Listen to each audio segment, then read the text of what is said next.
Okay, this video is going to be about the CPS program itself. If you never worked on one, you might find it intimidating, and it takes a bit of understanding, playing with it, like anything that's new. So basically, this video is going to go step by step how to use that program and some of the things to watch out for. So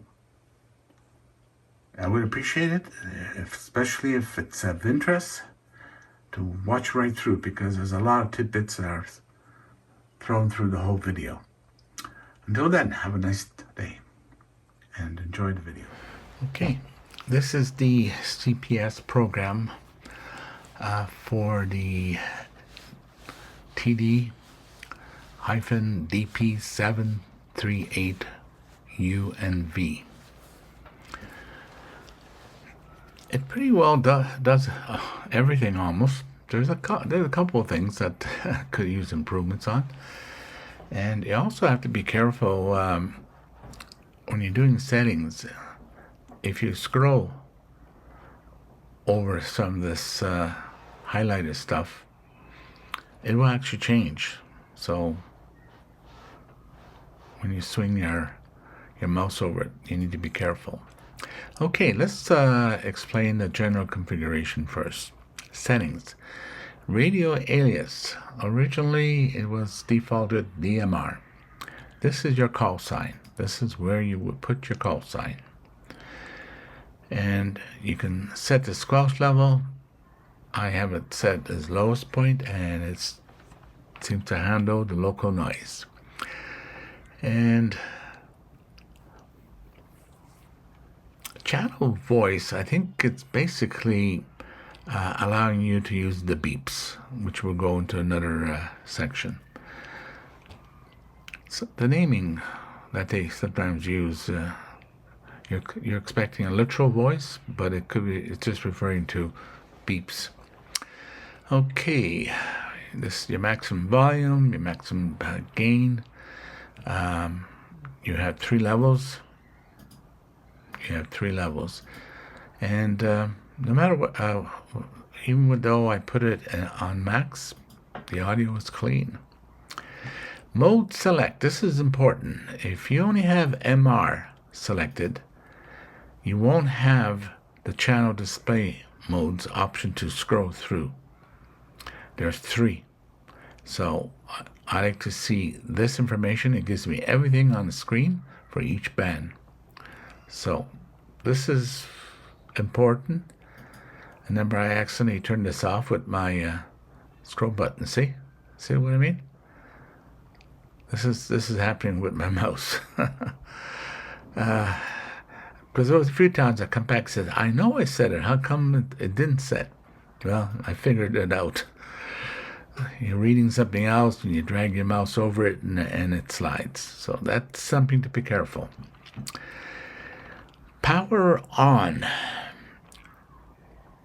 When you shut off your radio, put it away, and then you power it up, it's good to know it's always going to go where you want it to be. In other words, the setup's all there. You don't have to play. And you have to, of course, create some zone playlists, if you want to call it, or group lists. And, of course, the channels. You need to create the channels that you want in there so that you can then select it.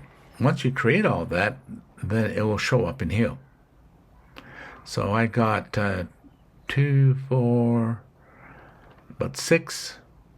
playlists or group lists, whatever you want to call.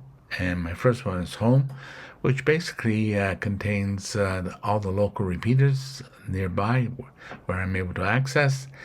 And I've threw into some simplex frequencies, call frequencies, and also for testing, I added a VHF digital mode, so I can test and compare to UHF and VHF analog. So you have to, of course, program this. You select it, and so when I power up, this is what will appear on VFO A or VFO B or band A or band B. I shouldn't say VFO. You can also program the VFO to be totally different. So, but I believe I did it the same. So this would be band A and band B. And again, the little red button on top of the radio, I have a program. Let's say I'm lost, especially if you got 1,000 channels, or I need to get to a certain band, certain frequencies really quick.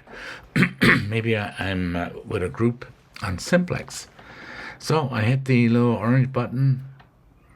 Immediately my VFO A, VFO B, or my banks A and B will show up that way. And as you can see, in this particular case, I got it matching for now. This I will change over, but this hill I'll leave for a while, my home channel. Okay, that takes care of the settings. Indication. This would apply mostly when you're in DMR or digital mode. Number 1 is the lowest level. On DMR, when I transmit, whether it be on simplex or through a DMR repeater, I get a very low tone. It, more or less, if I hear it and I didn't push the push to talk purposely, then I know I kind of accidentally did a transmit. And if I interfered with someone, it will tell me to apologize. Text message, yeah. Not that I'd be using text messages, but in case I do receive one, I'll get a reminder. And when I first power up the radio, I don't have to look to see. If I turn on the power, I'll hear it. Now the power off tone is disabled for some reason. There's no way I can see. I believe this is kind of a commercial CPS program, and the dealers have option to enable and disable certain things. So I think there may be features that are disabled, and I'm talking to them to find out. I'll talk about that a little bit later, in particular for CSV files. Okay. When I'm transmitting in low power, and that could happen, you're wondering, am I in low power? Am I in high power? Well, if your light is red, then you know you're in low power. You can select orange if you wish. Backlight timer, 60 seconds, which is the max or infinite. And brightness, it's a max, which is 5. Beautiful display, I have no problem reading it. And this was interesting. Battery mod. I'm transmitting, which happened, I was talking with for quite a while, and then suddenly I got this low battery prompt LED, low battery prompt tone, low battery prompt voice, and which was, I think, set up at 20 seconds or something like that. And I looked, oh, my battery is almost dead. So it gave me time to say, oh, I got a dead battery, I got to swap, whatever, I'll see you guys, bye. You don't suddenly disappear and everybody's wondering what happened. Or if you're on DMR, you think, oh, I guess he didn't make the repeater or something. So yeah, I like it. It works great. And timeout. I found 60 minutes on DMR is way too short because you have to pause a few seconds in between transmissions and stuff like that. So I just upped it to 2 minutes, and if that's not enough, I'll probably up it to 3 minutes. And again, I can get alert, so I don't end up talking to dead air. Okay, box I don't use. Menu reset timer. Okay, initially I thought I was referring to display, but no. Let's say you're in a menu item, you did some changes, some settings, you walk away for a few minutes, and you forgot to exit out of there, well, this will exit out back to the main window.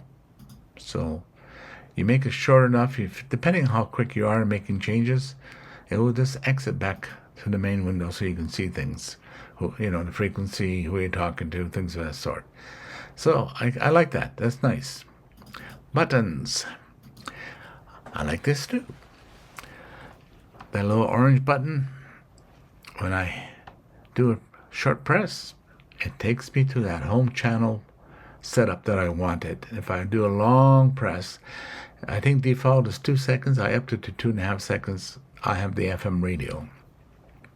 And the 2 buttons on the side, because I have 6 zones, I can then zone up and down. Up and down. This would be great when you have 20, 30, or 40. I think the max is 200. Yeah, that's a lot. Okay. And for some reason, this is where you can your text messages. I haven't tested it yet. I just added a few little things. One day I'll try it out. Not that I have an interest in it. But I must admit, it's easier to type on the keypad than it is on the H3 Plus, because of the keypad being so small.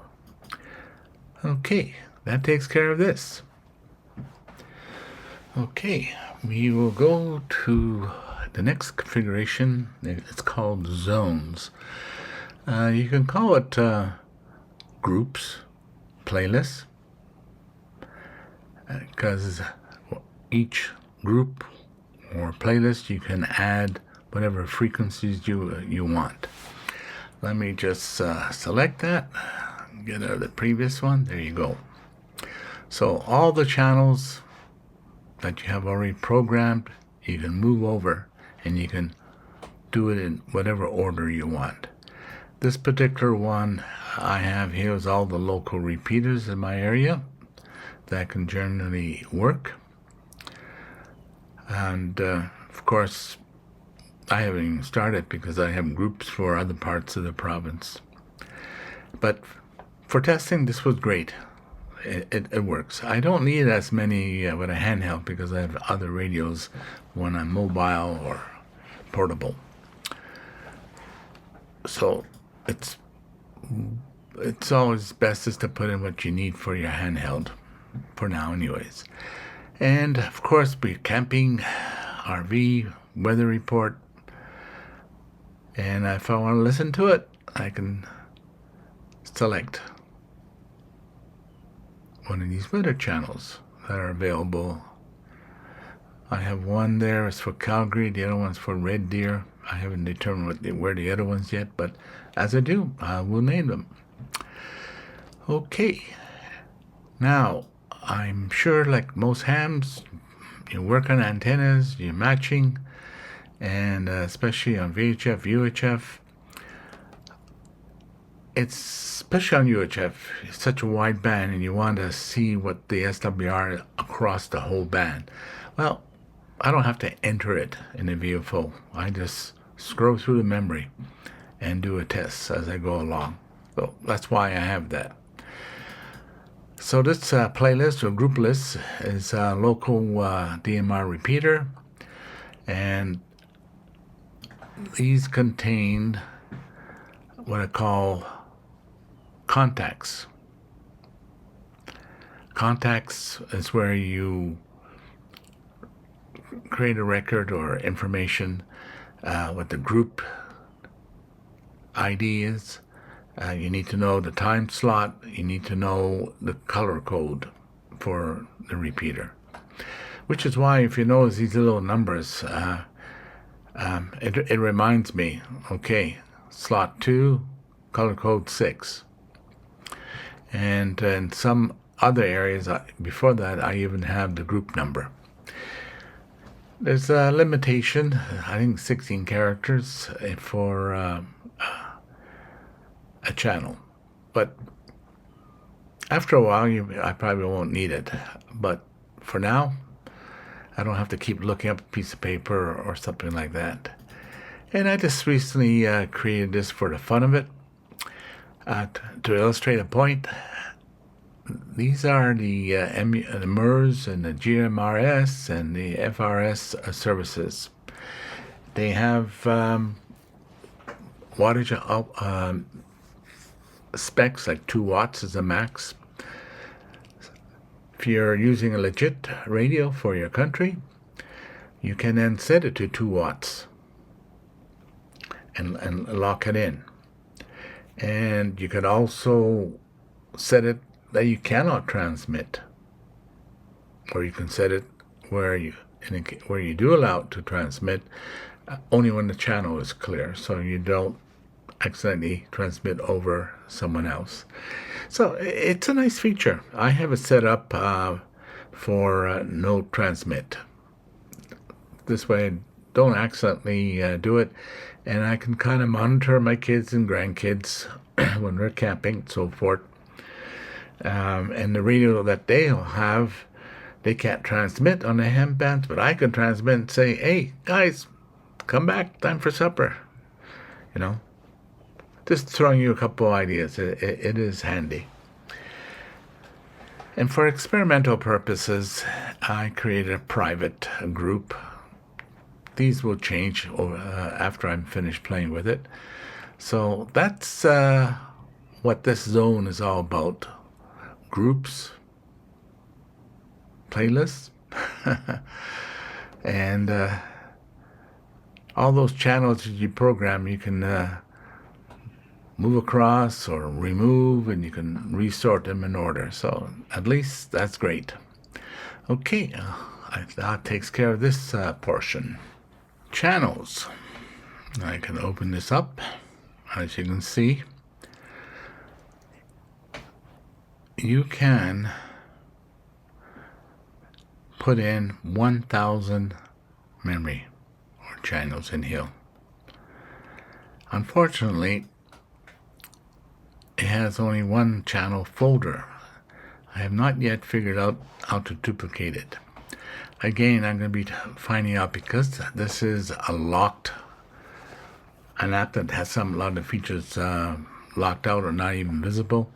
I'm thinking that might be an option I eventually have to get, see what's involved.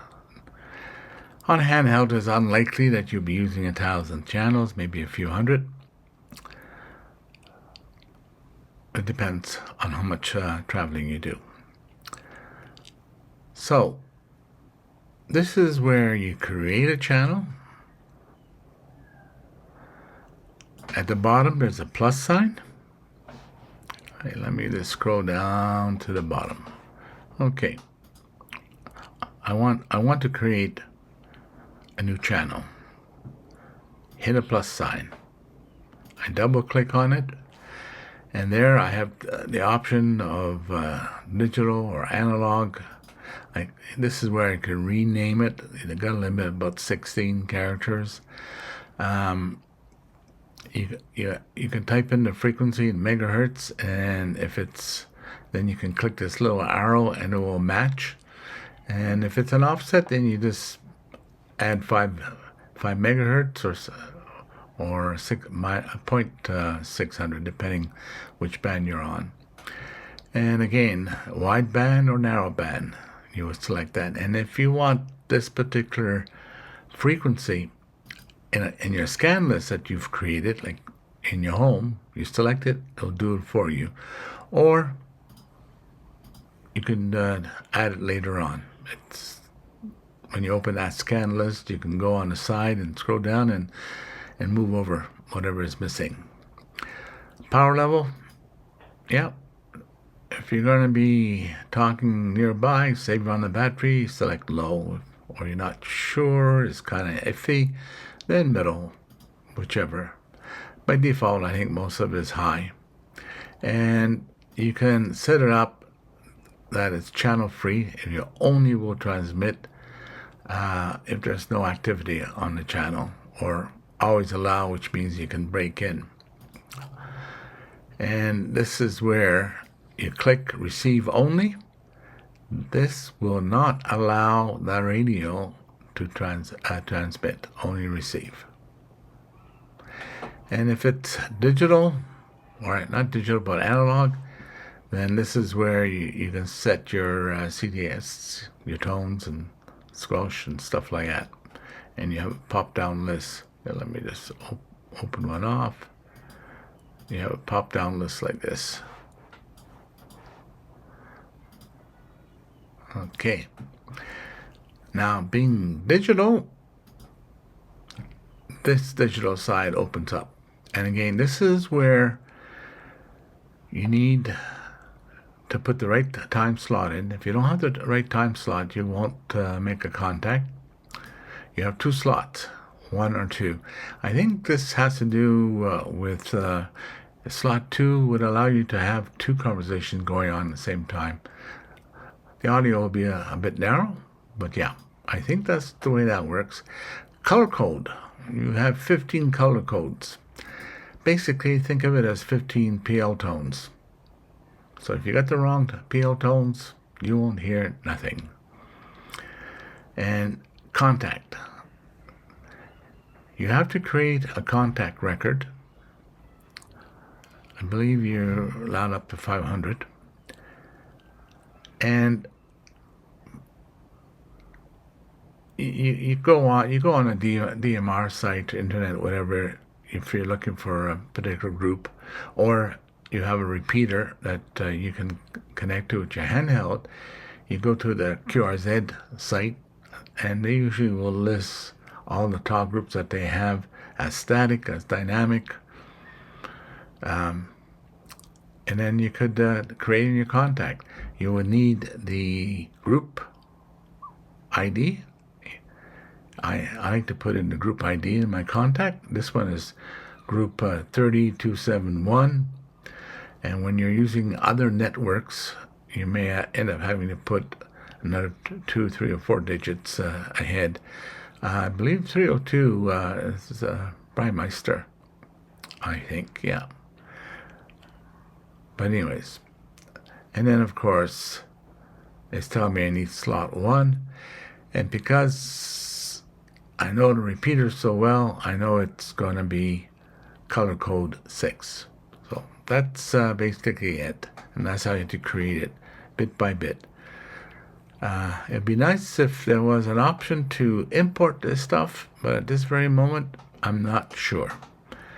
I haven't got around to making inquiries and to find out if they have more features that they're willing to unlock, or maybe it has to be purchased. I don't know. Okay, I think that takes care of the channels. When you're finished with the channels and working on something else, it would help just to close it. So that's it. Let's go to the next one. Should mention there, especially when you're programming your channels, leave some spaces in between. So, but whenever you do create one, it always goes to the bottom. So, okay, let's close that off again. Basic. Double click. If you click once, you might end up editing what you just previously did. This is where your DMR ID goes in. Radio ID. And it will put, if it's less than so many characters, I think it'll put a 0 in front of it. Don't worry about it. Radio ID increase, you don't want to have that on because it will increment whatever figure you put in there. And I disable edit your own ID so that others cannot change it. Now, this group call hang time, I have not played with it yet, so I can't tell you much about it. This private call hang time, I have yet to play with that. Remote monitor duration, I think it was 900, and I just started to play with it, and so I'm not sure what it's doing yet. And transmit preamble duration, that's milliseconds. Group call, private call, it's milliseconds we're talking about, so 00.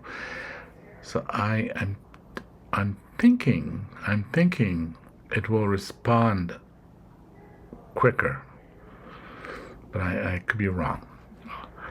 Once I find out, I can make a note in the comments. Now, I don't use encoding, so I have it off. Radio dissolve, enable decoding. If I do receive something, it will decode, but will not encode. I believe that's how it works. Encode, that's off. Digital monitor, call it promiscuous monitoring. You can hear other groups having that on. For now, I have it on. This for monitoring. And digital monitor, I'm not sure what CC is yet. And digital monitor ID, any or same. Okay. Oh, color code, that's what it is. So, and it doesn't matter what color code the repeater you're listening to or group or whatever. Likewise with the ID. So this whole digital monitor is being promiscuous. I spy. Being nosy, I guess. I don't know. Depends how you want to look at it. With ham radio, that's what we all do. We like to chat and we like to listen to one another. Often people we're talking to or people we're listening to have tech information that we want. So there you go. It took me a moment to figure that one out. There you go. Okay. Contact. Wow. This is important. You have a limit of 500. 500 contacts. So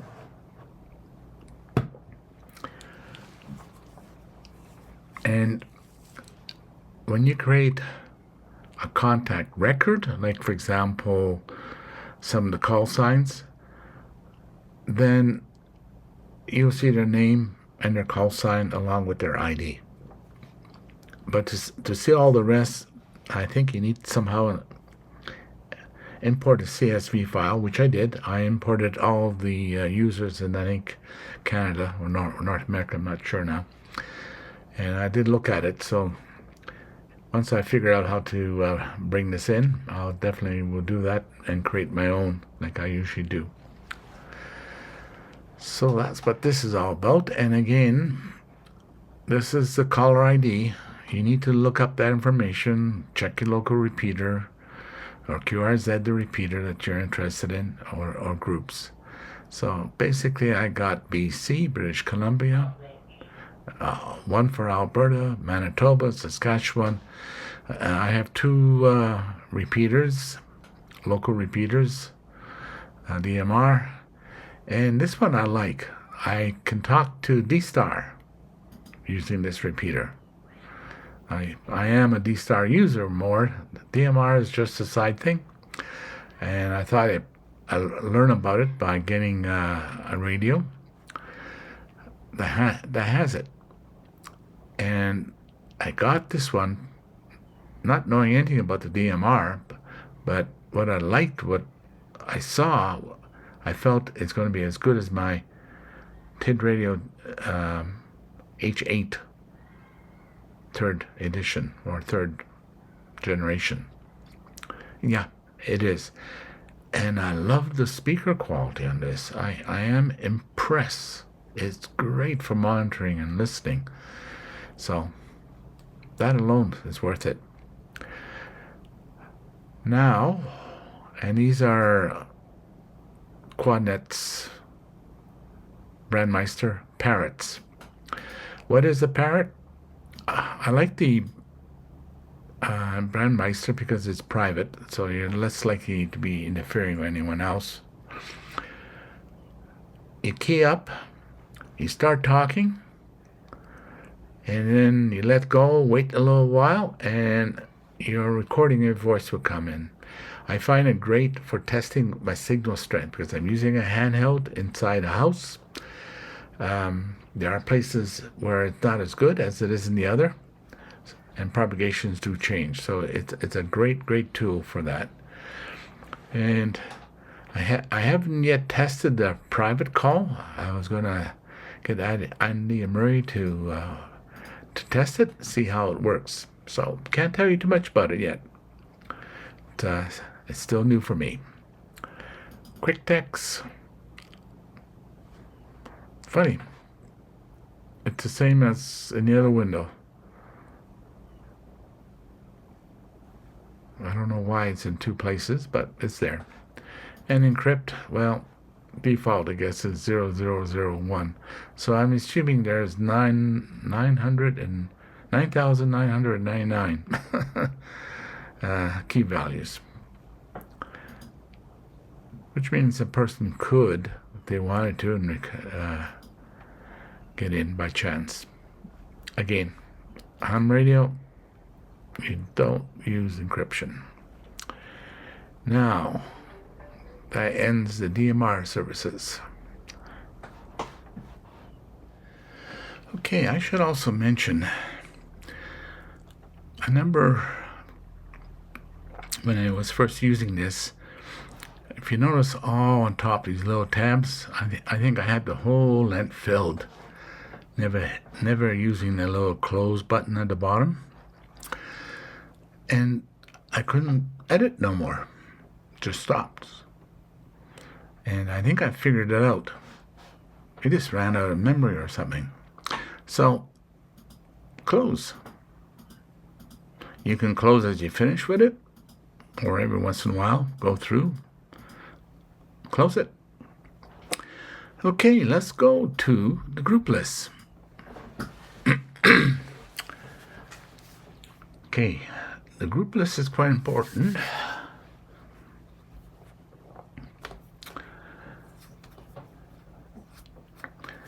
It allows you to select this group list. Let me just go to channels to illustrate. And I'm going to go to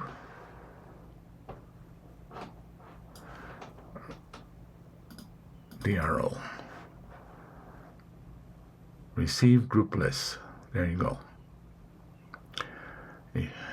I also click receive group list. I found I had issues when I didn't have this enabled, so it's gone. Now, let me go back to the group list.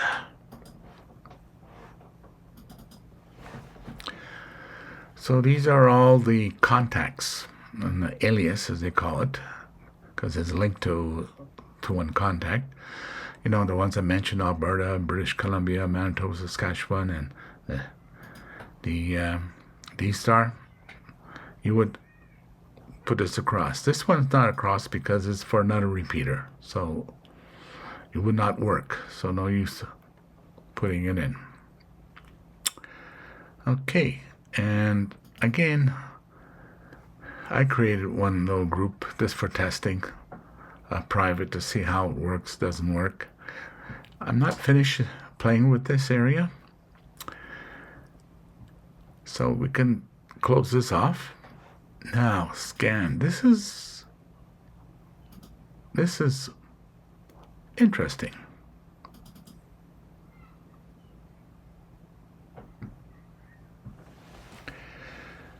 Okay, you create a scan list. These are the frequencies that you would want to scan, and you can select it.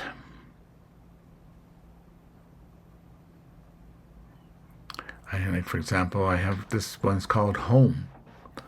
So all these frequencies will get scanned, and you can pull them out from the side. Hang time 3 seconds. I believe it has to have no signal, no carrier for 3 seconds. If not, it will stay. So if you're on a repeater and the repeater doesn't really drop out, or only drops out for a split second, you'll be able to listen to the whole conversation. Now, on this radio, when it's scanning, your display is not doing anything.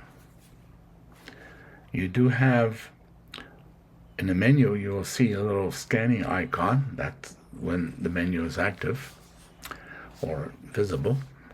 Unless I hit one of those little buttons on the side to light up the display if it's gone in sleep mode type of thing.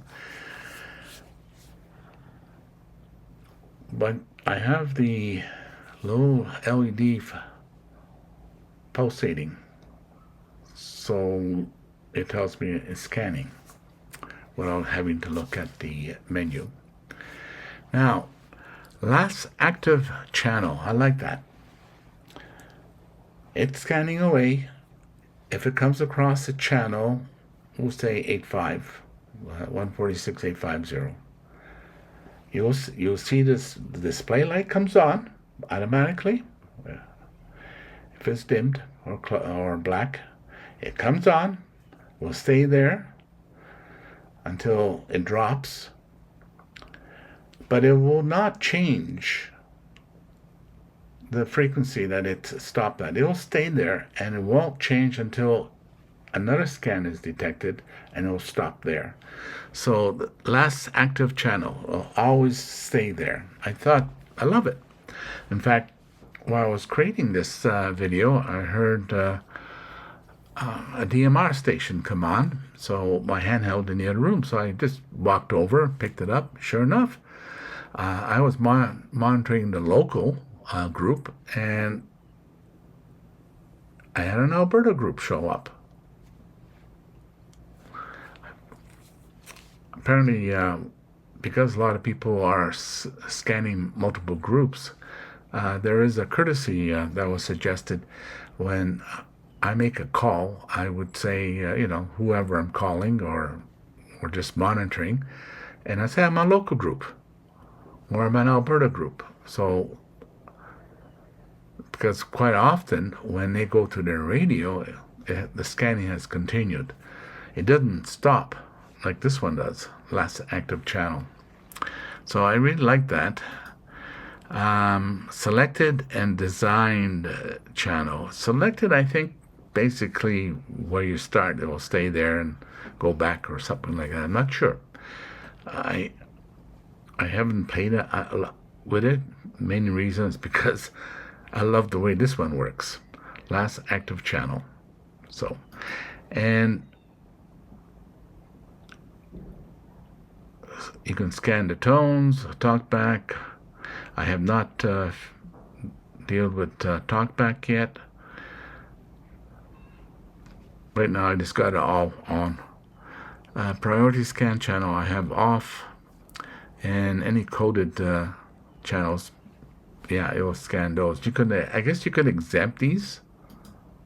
You can disable non-priority, priority channel, all channels. So you can skip a lot of repeaters, for example. Design, transmit channel. Yeah, I guess I was testing with design, and I think that's where it stayed. But anyways, I like the last active channel so far. And you can do that with every scan group. And again, you can even scan the DMR groups that's on DRO. And remember I said Alberta, I was on local. And, something I don't think have local added to it. Did I? Let me just scroll back up here. Yeah, there you go. Missing. That's another thing, when you make changes or whatever, you sometimes have to go through the scan and also to zone. See, I had it there, but I didn't have it there. So there you go. So you can see you sometimes have to go back and add a few more to the list. So I just discovered a mistake. There you go. So this way my local gets scanned. group, that is. And I just did it for the fun of it. Not that I ever will be doing scanning, but it's there. Just kind of a learning tool. Likewise, I have used this. And we have a local school in the area, and so you can hear the teachers and the students. The ones getting in trouble, that is. So, there you go. And again, just testing, playing around with. A lot of this is going to change because I will eventually try to figure out how to import a CSV file of all my calls and contacts, hopefully. Okay, so that's the receive group, that's your scan. Now, I kind of talked about in other videos about emergency. I really have not played with it.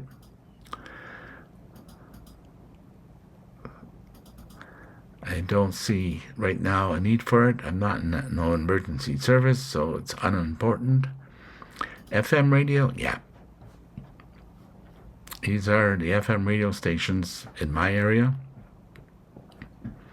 And of course you can use the VFO and scroll through the whole band. Now, remember I mentioned VFO channel? You can set up your VFO to be digital or analog, whatever frequency, whatever power, and you can even have a group involved. This one here, I never saw this until I did this. Dual capacity direct. Not sure what that means. Timing leader preferences. Ineligible. Eligible preferred. I think it has something to do with communicating between two radios with the same call sign or something of that sort. Oops. I don't know if you heard that one. That's Andy in the background. And he was on the D-Star XLX, so he picked the scan, picked that up. In-call transmit, I guess, gives you permission. And receive group list.